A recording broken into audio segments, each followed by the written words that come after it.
కైక్లూరు. ఈరోజు అయితే మీ ముందుకి ఈవీ వెహికల్ అయితే తీసుకొచ్చాను. ఇది Tata Tiago EV vehicle, automatic gear. ఈ మోడల్ వచ్చేసరికి 2023 మోడల్. రీడింగ్ వచ్చేసరికి 51,000 అయితే తిరిగింది. ఇది సింగిల్ ఛార్జ్ 260 కిలోమీటర్లు అయితే వచ్చింది. చాలా నీట్గా అయితే వాడారు కస్టమర్. ఇంటీరియర్ చూసుకుంటే కూడా లెదర్ సీట్స్ అవి ఉన్నాయి. వెహికల్ అయితే చాలా నీట్గా అయితే వాడారు కస్టమరు. టచ్ స్క్రీన్ ఉంది, ఎక్స్ట్రాలు అన్నీ ఉన్నాయి. సీట్ కవర్స్ అయితే బాగున్నాయి, చాలా నీట్గా అయితే ఉన్నాయి.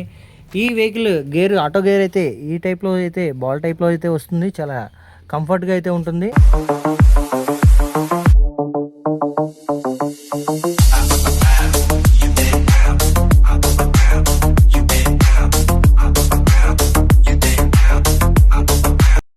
ఫోర్ బ్రాండ్ న్యూ టైర్స్ అయితే ఉన్నాయి. ఈ వెహికల్కి వచ్చేసరికి ఇన్సూరెన్స్ అనేది నెక్స్ట్ మంత్ అనేది ఎక్స్పైర్ అయితే అవుతుంది. ఈ వెహికల్ ప్రైస్ వచ్చేసరికి కొత్త వెహికల్ తీసుకోవాలనుకుంటే మీకు 10.5-11 లక్షలు అయితే అవుతుంది ఆన్ రోడ్ ప్రైస్. ఈ వెహికల్ ప్రైస్ వచ్చేసరికి అయితే కస్టమర్ అయితే 5,40,000 అయితే ఫైనల్ ప్రైస్గా చెప్తున్నారు. బార్గింగ్ అనేది ఉండదు. 5,40,000 అయితే ఈ వెహికల్ అయితే మీ సొంతం చేసుకోవచ్చు. ఇలాంటి మంచి మంచి కార్స్ మిస్ అవ్వకుండా ఉండాలంటే మన పేరు అయితే ఫాలో చేయండి, షేర్ చేయండి. Okay, thank you. Kaikalur railway station road మన అడ్రస్ వచ్చేసరికి.